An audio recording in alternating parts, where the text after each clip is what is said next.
पढ़ेंगे कक्षा 9वीं का विषय भूगोल से पाठ 1, जिसका नाम है भारत, आकार और स्थिति। यानी कि भारत का आकार कैसा है और पृथ्वी पर कितने क्षेत्र में हमारा देश फैला हुआ है। साथ ही साथ हम ये भी जानेंगे कि पृथ्वी पर भारत की स्थिति कहाँ पर है। तो अपने पाठ को शुरू करते हैं अगले पेज से। स्थिति, यहाँ पर हम ये जानेंगे कि भारत पृथ्वी पर कहाँ पड़ता है, यानी कि भारत पृथ्वी पर कहाँ स्थित है। तो एक एक करके पॉइंट्स को देख लेते हैं। पहला, भारत एक विशाल देश है। हमारा भारत बहुत बड़ा देश है। अगर क्षेत्रफल के हिसाब से देखा जाए तो भारत विश्व में 7वें नंबर पर आता है। दूसरा, भारत उत्तरी गोलार्ध में स्थित है। हमारा भारत एक बड़ा देश तो है ही, और पृथ्वी पर भारत कहाँ पर स्थित है? उत्तरी गोलार्ध में। अब चित्र के जरिए अच्छे से समझ लेते हैं, क्योंकि भूगोल को मैप के बिना पढ़ने में मजा नहीं आता। ये चित्र जो आपको यहाँ पर दिखाई दे रहा है वो हमारी बुक में दिया गया है, और ये चित्र है किसका? हमारी पृथ्वी का। इस चित्र में आपको एक लाइन दिखाई देगी, ये वाली। इस रेखा को 0 डिग्री अक्षांश रेखा कहते हैं। इस 0 डिग्री अक्षांश रेखा के ऊपर जो भाग आता है, यानी ये वाला भाग, इसे कहते हैं उत्तरी गोलार्ध। यहाँ पर लिख देते हैं। यानी कि इस 0 डिग्री अक्षांश रेखा से ऊपर वाले भाग को क्या कहेंगे? उत्तरी गोलार्ध। और इस 0 डिग्री अक्षांश रेखा से नीचे वाले भाग को, यानी कि इस भाग को क्या कहेंगे? दक्षिणी गोलार्ध। यहाँ पर लिख देते हैं। तो 0 डिग्री अक्षांश रेखा से ऊपर वाले भाग को उत्तरी गोलार्ध कहेंगे, और इस रेखा से नीचे वाले भाग को, इस भाग को क्या कहेंगे? दक्षिणी गोलार्ध। अब आप मुझे बताओगे कि हमारा देश कौन से गोलार्ध में पड़ता है? चलो मैं ही बता देती हूँ। हमारा देश उत्तरी गोलार्ध में पड़ता है। भारत 0 डिग्री अक्षांश रेखा से ऊपर की तरफ है। तो हमें क्लियर हो गया कि भारत उत्तरी गोलार्ध में स्थित है। अगले पेज पर चलते हैं। तीसरा, भारत का मुख्य भूभाग 8 डिग्री 4 मिनट उत्तर से 37 डिग्री 6 मिनट उत्तर अक्षांश तथा 68 डिग्री 7 मिनट पूर्व से 97 डिग्री 25 मिनट पूर्व देशांतर तक है। इस पॉइंट से हम ये जानेंगे कि भारत किन किन अक्षांश और देशांतर रेखाओं के बीच में पड़ता है। सबसे पहले हम ये देखेंगे कि अक्षांश रेखाएं और देशांतर रेखाएं होती क्या हैं। इसे भी हम चित्र के जरिए समझेंगे। पृथ्वी पर जो रेखाएं ऐसे खींची गई हैं, ये मैंने येलो कलर से खींची, ये 0 डिग्री अक्षांश रेखा है। फिर ये आपको दिखाई दे रही होगी, ये भी आपको दिखाई दे रही है, ये भी ऐसे ही है। ये जो ऐसे खींची गई हैं पश्चिम से पूर्व की तरफ, इन रेखाओं को हम बोलते हैं अक्षांश रेखाएं। क्या बोलते हैं? यहाँ पर लिख देते हैं, अक्षांश रेखाएं। ये रेखाएं पृथ्वी पर दिखाई नहीं देंगी, इनको हम ग्लोब पर देख सकते हैं, क्योंकि ये काल्पनिक रेखाएं हैं। इन रेखाओं की कल्पना की गई है। तो कहीं आप सुबह सुबह निकल जाओ और आपकी मम्मी आपसे पूछे, बेटा आज कहाँ जा रहे हो? और आप अपनी मम्मी को बोलो कि मम्मी आज तो मैं अक्षांश और देशांतर रेखाएं ढूंढने जा रहा हूँ या जा रही हूँ, और मैं तो ढूंढ कर ही मानूंगा। कह मत देना ऐसी बात। क्यों? क्योंकि ये काल्पनिक रेखाएं हैं, इनकी कल्पना की गई है। हमारी धरती पर ये कहीं आपको खींची हुई नहीं मिलेंगी। आप इनको ग्लोब पर आसानी से देख सकते हो। तो जो रेखाएं ऐसे खींची गई हैं, इन रेखाओं को क्या कहते हैं? अक्षांश रेखाएं। और जो रेखाएं 0 डिग्री अक्षांश रेखा से ऊपर की तरफ होंगी, यानी कि उत्तरी गोलार्ध में, ये वाली रेखाएं, इनको कहेंगे उत्तरी अक्षांश रेखाएं। और जो रेखाएं 0 डिग्री अक्षांश रेखा से नीचे की तरफ होंगी, यानी कि दक्षिणी गोलार्ध में, इन रेखाओं को कहेंगे दक्षिणी अक्षांश रेखाएं। अक्षांश रेखाएं हमारी क्लियर हो गई। अब आते हैं देशांतर रेखाओं पर। देशांतर रेखाएं क्या होती हैं, उनको भी समझ लेते हैं। अक्षांश रेखाएं तो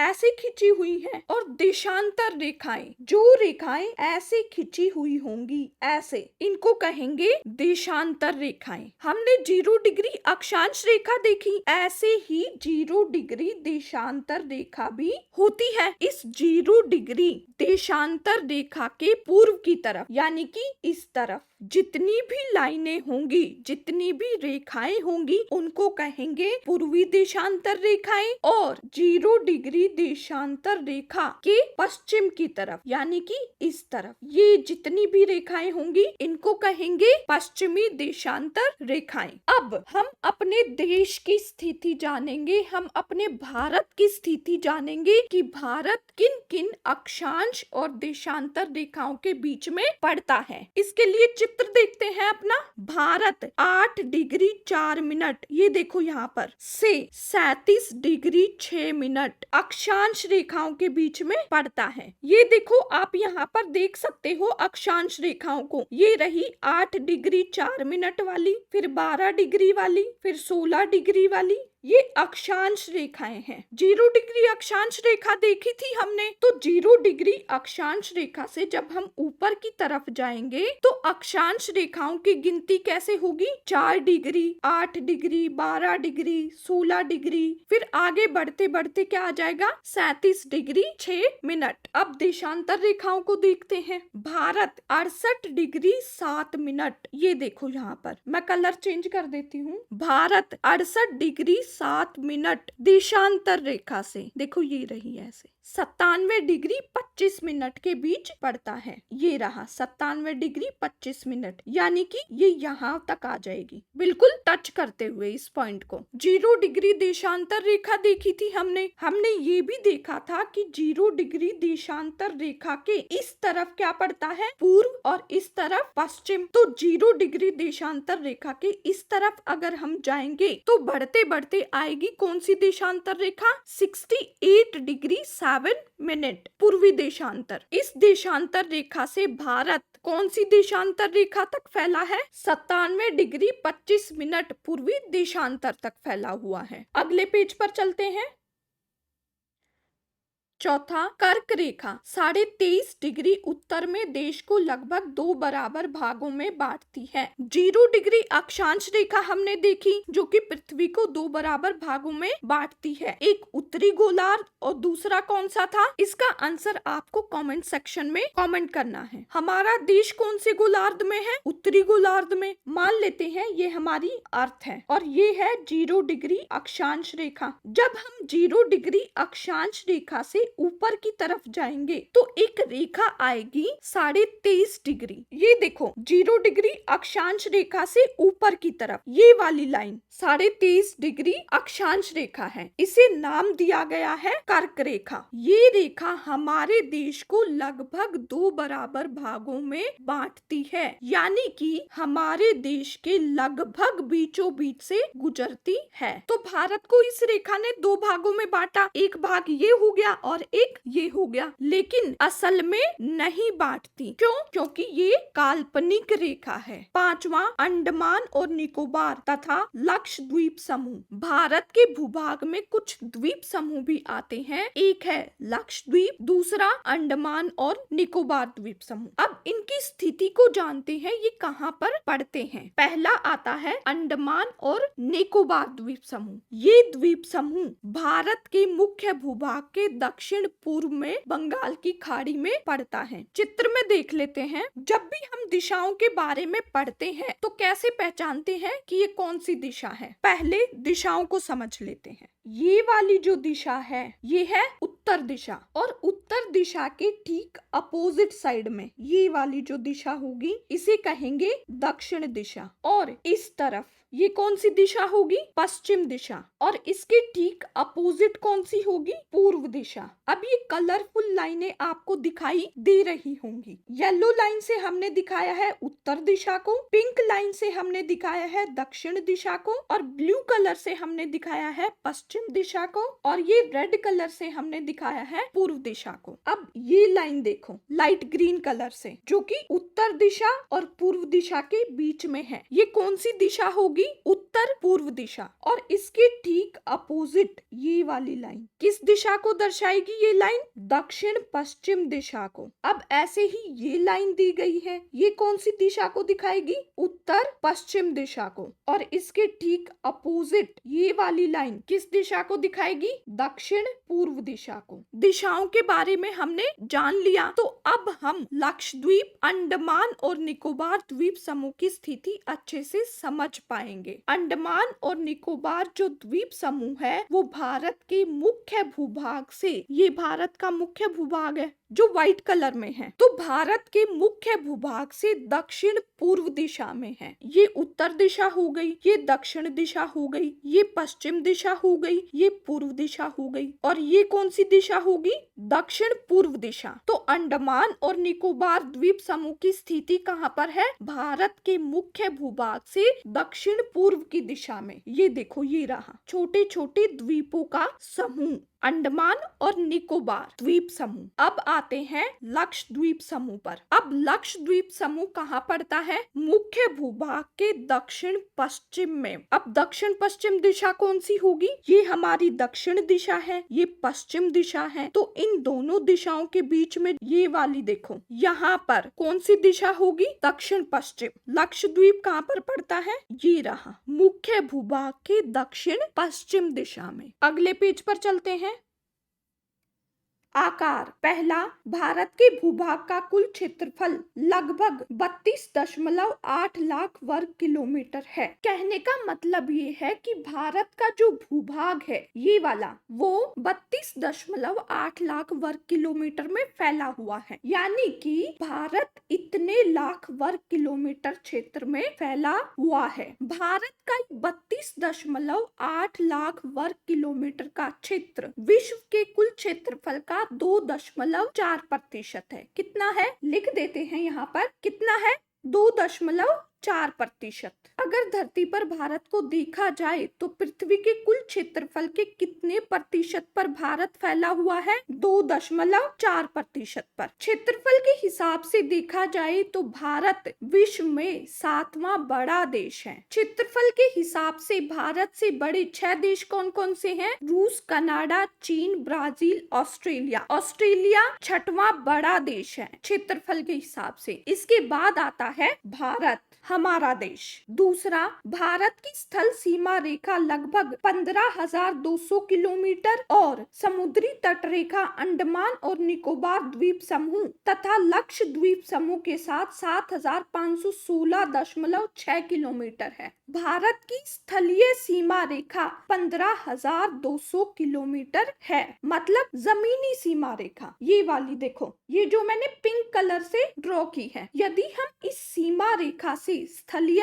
सीमा रेखा से दूसरी तरफ जाएंगे, परे जाएंगे, तो दूसरे देश आ जाएंगे, जैसे कि यहाँ पर आ गया पाकिस्तान, यहाँ पर अफगानिस्तान, ये चीन, नेपाल, भूटान, बांग्लादेश। तो ये भारत की स्थलीय सीमा रेखा है, यानी हमारा भारत इस सीमा रेखा तक है। और भारत की समुद्री तट रेखा अंडमान और निकोबार द्वीप समूह तथा लक्षद्वीप समूह के साथ कितनी है? 7,516.6 किलोमीटर। अब तट रेखा क्या होती है वो देख लेते हैं। जो समुद्र से सटी हुई सीमा रेखा है उसको तट रेखा बोलते हैं। ये देखो, यहाँ से शुरू हो जाती है, यानी जो समुद्र से सटी हुई सीमा रेखा है ना, उसको बोलते हैं समुद्री तट रेखा। इसकी लंबाई कितनी है? 7,516.6 किलोमीटर। इसमें अंडमान और निकोबार द्वीप समूह और लक्षद्वीप समूह की तट रेखा की लंबाई भी शामिल है। यानी कि ये जो तट रेखा है इसकी लंबाई, साथ ही साथ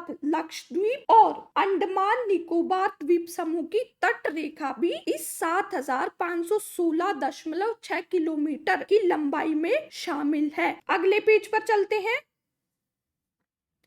तीसरा, भारत के उत्तर पश्चिम, उत्तर तथा उत्तर पूर्वी सीमा पर नवीनतम वलित पर्वत है। क्या मतलब है इस पॉइंट का? कि भारत की उत्तर पश्चिमी सीमा, उत्तरी सीमा और उत्तर उत्तर पूर्वी सीमा पर वलित पर्वत है। मैप पर देख लेते हैं, ये उत्तर पश्चिमी सीमा हो गई, ये उत्तरी सीमा हो गई और ये उत्तर पूर्वी सीमा हो गई। तो भारत की इन सीमाओं पर वलित पर्वत है। यहाँ पर हम ज्यादा डिटेल में नहीं जाएंगे क्योंकि अगले चैप्टर में हम इसे डिटेल में पढ़ने वाले हैं। चौथा, भारत के दक्षिण का भूभाग उत्तर में चौड़ा है और 22 डिग्री उत्तरी अक्षांश से हिंद महासागर की ओर संकरा होता गया है। क्या मतलब है इस पॉइंट का, चलो समझते हैं। अपने मैप पर चलते हैं। ये कह रहा है भारत का दक्षिणी भूभाग, ये देखो, ये जो मैंने पिंक लाइन से आपको दिखाया है ये भारत का दक्षिणी भूभाग है। अब इस दक्षिणी भूभाग को देखें तो दक्षिणी भूभाग का ये वाला भाग उत्तर हो गया और ये दक्षिण हो गया। पॉइंट में ये कह रहा है कि भारत के दक्षिण का भूभाग उत्तर में चौड़ा है, यहाँ पर ये चौड़ा है और 22 डिग्री उत्तरी अक्षांश से हिंद महासागर की ओर दक्षिणी भूभाग की चौड़ाई कम हो रही है। हमने अक्षांश रेखाओं के बारे में पढ़ा था, तो हम 22 डिग्री उत्तरी अक्षांश रेखा को देख लेते हैं कहाँ पर है। ये 20 डिग्री उत्तरी अक्षांश रेखा, ये 24 डिग्री उत्तरी अक्षांश रेखा। ये पिंक कलर से मैंने ड्रॉ की है, ये हमारी 22 डिग्री उत्तरी अक्षांश रेखा है। इस लाइन से नीचे की तरफ अगर हम जाएंगे तो हम क्या देखेंगे, जो दक्षिणी भूभाग है वो हिंद महासागर की तरफ संकरा होता गया है, यानी चौड़ाई जो है वो कम होती दिखाई देगी। हमने यहाँ पर देखा ये भारत का दक्षिणी भूभाग है। अब आगे क्या कह रहा है, ये आगे कह रहा है कि भारत के दक्षिणी भूभाग के पश्चिम में अरब सागर है और पूर्व में बंगाल की खाड़ी है। ये भारत का दक्षिणी भूभाग हो गया। इस दक्षिणी भूभाग के पश्चिम में अरब सागर है और पूर्व में क्या है, बंगाल की खाड़ी। अगले पेज पर चलते हैं। पांचवा, अक्षांश और देशांतर का विस्तार लगभग 30 डिग्री है, परंतु पूर्व पश्चिम का विस्तार उत्तर दक्षिण के विस्तार की अपेक्षा कम दिखाई देता है। मतलब क्या है इस पॉइंट का, ये कह रहा है कि भारत का अक्षांशीय विस्तार और देशांतरीय विस्तार लगभग 30 डिग्री है। पॉइंट को समझने के लिए सीधे मैप पर चलते हैं। भारत का अक्षांशीय विस्तार कितना है वो देख लेते हैं। भारत का अक्षांशीय विस्तार 8 डिग्री 4 मिनट से 37 डिग्री 6 मिनट के बीच में है, यानी कि भारत 8 डिग्री 4 मिनट अक्षांश रेखा से 37 डिग्री 6 मिनट अक्षांश रेखाओं के बीच फैला हुआ है। अगर 37 डिग्री 6 मिनट में से हम 8 डिग्री 4 मिनट को घटाएंगे तो कितना आएगा, 29 डिग्री कुछ मिनट आएगा, यानी कि लगभग 30 डिग्री के आसपास। तो ये भारत का अक्षांशीय विस्तार हो गया, यानी कि भारत 8 डिग्री 4 मिनट से 37 डिग्री 6 मिनट अक्षांश रेखाओं के बीच फैला हुआ है। अक्षांशीय विस्तार हमने देख लिया भारत का। अब देशांतरीय विस्तार को देख लेते हैं कितना है। भारत का देशांतरीय विस्तार कितना है, 68 डिग्री 7 मिनट से 97 डिग्री 25 मिनट, यानी कि भारत 68 डिग्री 7 मिनट देशांतर रेखा से 97 डिग्री 25 मिनट देशांतर रेखा के बीच फैला हुआ है। अब 97 डिग्री 25 मिनट में से 68 डिग्री 7 मिनट को घटाएंगे तो कितना आएगा, 29 डिग्री कुछ मिनट, यानी कि 30 डिग्री के आसपास। अब हम भारत का अक्षांशीय विस्तार देखें तो कितना है, 29 डिग्री कुछ मिनट, यानी 30 डिग्री के आसपास। और भारत का देशांतरीय विस्तार देखें तो कितना है, 29 डिग्री कुछ मिनट, यानी लगभग 30 डिग्री। तो इस पॉइंट में हमें यही समझाने की कोशिश की गई है कि भारत के अक्षांशीय और देशांतरीय विस्तार को देखें तो लगभग 30 डिग्री है। आगे क्या कह रहा है, परंतु पूर्व पश्चिम का विस्तार उत्तर दक्षिण के विस्तार की अपेक्षा कम दिखाई देता है। अब ये कह रहा है कि अगर हम अक्षांशीय और देशांतरीय विस्तार को देखें, यानी कि तुलना करें, तो देशांतरीय विस्तार हमें कम दिखाई देगा और अक्षांशीय विस्तार ज्यादा दिखाई देगा, लेकिन है दोनों लगभग बराबर। लेकिन देखने में ऐसा लगता है कि अक्षांशीय विस्तार ज्यादा है और देशांतरीय विस्तार कम है, लेकिन असल में अक्षांशीय और देशांतरीय देशांतरीय विस्तार लगभग बराबर है, लगभग 30 डिग्री है। छठा, 82.5 डिग्री पूर्व देशांतर रेखा को भारत की मानक याम्योत्तर माना गया है। इस पॉइंट को भी समझ लेते हैं। यहाँ पर सूरज 6 बजे निकल जाता है और यहाँ सूरज 8 बजे निकलता है, मतलब सूरज की रोशनी को यहाँ से यहाँ जाने में 2 घंटे ज्यादा लगते हैं। इससे क्या होगा, जो दैनिक कार्य होंगे उनको करने में असुविधा होगी। यहाँ के लोग 6 बजे उठ जाएंगे और यहाँ के उठेंगे 8 बजे। जब तक ये लोग उठेंगे तब तक ये अपने ज्यादातर काम कर चुके होंगे और यहाँ पर इनके दिन की शुरुआत 2 घंटे बाद होगी। तो इन समस्याओं को दूर करने के लिए क्या किया गया, 82.5 डिग्री पूर्वी देशांतर रेखा को मानक याम्योत्तर माना गया। 82.5 डिग्री पूर्वी देशांतर रेखा है कहाँ पर, वो देख लेते हैं। ये देखो, ये 82.5 डिग्री पूर्वी देशांतर रेखा है। 82.5 डिग्री पूर्वी देशांतर रेखा को मानक याम्योत्तर माना गया। मतलब क्या है, सूर्य की किरणें इस देशांतर रेखा पर जब पड़ेंगी उस समय घड़ी में जो टाइम होगा उसी टाइम को इस तरफ सारी जगह माना जाएगा। यानी मान लो 82.5 डिग्री पूर्वी देशांतर रेखा पर सूरज उदय होता है 7 बजे, उस समय इस तरफ के सभी क्षेत्रों की घड़ियों में 7 बजे होंगे और इस तरफ के क्षेत्र में भी सबकी घड़ियों में 7 बजे होंगे। यानी कि जब इस देशांतर रेखा पर सूरज उदय होगा और उस समय घड़ी में जो टाइम होगा वही समय इधर की सभी घड़ियों में माना जाएगा और इधर की भी सभी घड़ियों में माना जाएगा। तो भारत का समय इस 82.5 डिग्री पूर्वी देशांतर रेखा से तय किया जाता है। अगले पेज पर चलते हैं।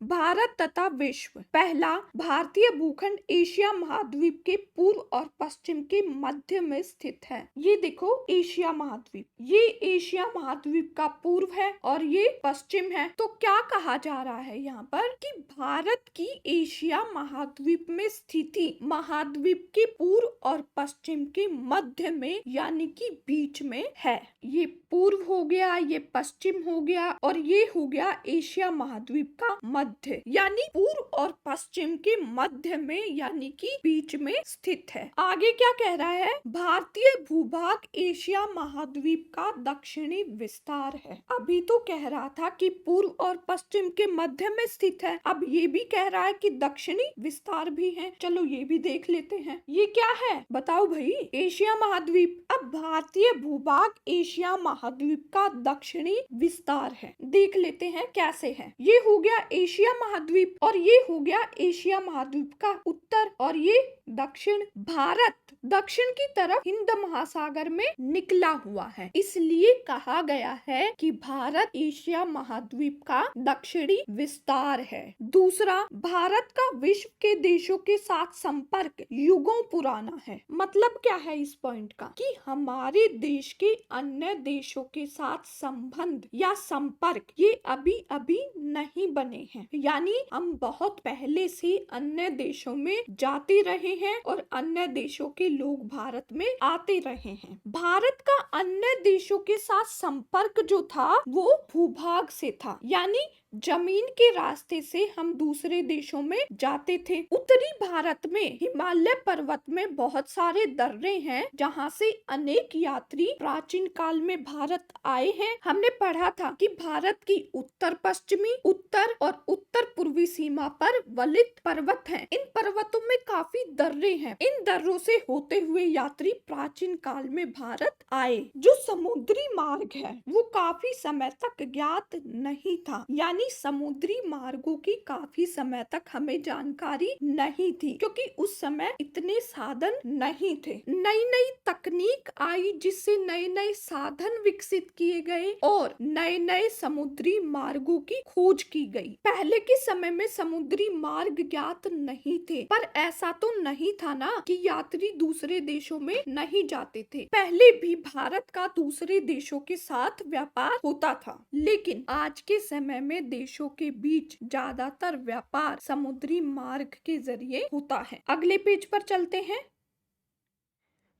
भारत के पड़ोसी देश। पहला, भारत में 28 राज्य और 9 केंद्र शासित क्षेत्र हैं। पॉइंट को समझने के लिए सीधे मैप पर चलते हैं। 28 राज्य कौन कौन से हैं? उत्तर प्रदेश, राजस्थान, मध्य प्रदेश, ओडिशा, ऐसे मिलाकर भारत में कुल 28 राज्य हैं। सभी 28 राज्यों का नाम मैं यहाँ पर नहीं ले रही हूँ। और 9 केंद्र शासित प्रदेश हैं, उनको भी देख लेते हैं। दिल्ली, अंडमान और निकोबार, लक्षद्वीप, पुदुचेरी, दमन एवं दीव, लद्दाख, जम्मू और कश्मीर, ये हमारे देश में केंद्र शासित प्रदेश हैं। भारत के जो 28 राज्य हैं, हर राज्य की अपनी सरकार होती है जो राज्य का प्रशासन चलाती है, यानी राज्य के कामकाज को देखती है, राज्य के कामकाज को चलाती है। लेकिन केंद्र शासित प्रदेशों में प्रशासन का काम कौन करता है? केंद्र सरकार करती है। यहाँ पर हम ज्यादा डिटेल में नहीं जाएंगे। एक बात ध्यान देने वाली है, वो ये कि भारत में पहले 29 राज्य थे और 7 केंद्र शासित प्रदेश थे। तो भारत में राज्यों की संख्या 29 से घटकर 28 हो गई और केंद्र शासित प्रदेशों की संख्या 7 से बढ़कर 9 हो गई। पहले क्या था? जम्मू कश्मीर को भी राज्य का दर्जा दिया गया था, लेकिन जम्मू कश्मीर के राज्य के दर्जे को समाप्त कर जम्मू कश्मीर और लद्दाख दोनों को केंद्र शासित प्रदेश बना दिया गया। तो जम्मू और कश्मीर अब राज्य की श्रेणी में नहीं आता। किस में आता है? केंद्र शासित प्रदेशों में। तो कुल मिलाकर अब भारत में 28 राज्य हैं और कितने केंद्र शासित प्रदेश हैं? 9। अगले पेज पर चलते हैं।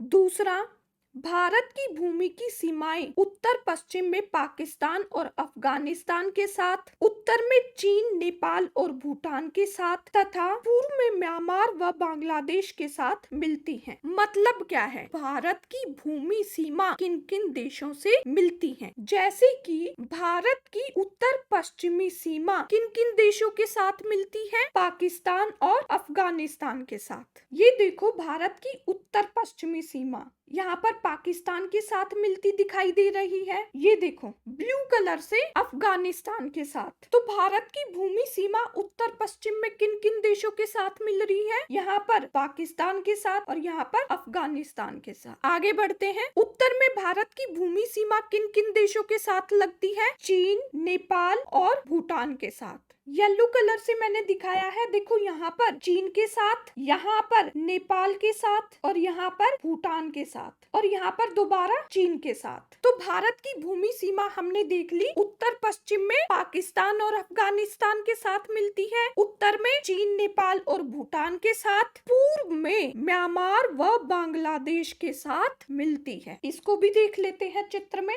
ये इधर म्यांमार है, यहाँ पर भारत की भूमि सीमा म्यांमार के साथ और ये बांग्लादेश हो गया, यहाँ पर बांग्लादेश के साथ मिलती है। तो हमने देखा कि भारत की भूमि सीमा किन किन देशों के साथ मिलती है। आगे बढ़ते हैं। तीसरा, दक्षिण में समुद्र पार हमारे पड़ोसी 2 द्वीप समूह राष्ट्र श्रीलंका और मालदीव हैं। ये जो हमने पड़ोसी देखे, इन पड़ोसियों के अलावा किन पड़ोसियों की बात की हमने? पाकिस्तान, अफगानिस्तान, चीन, नेपाल, भूटान, म्यांमार और बांग्लादेश।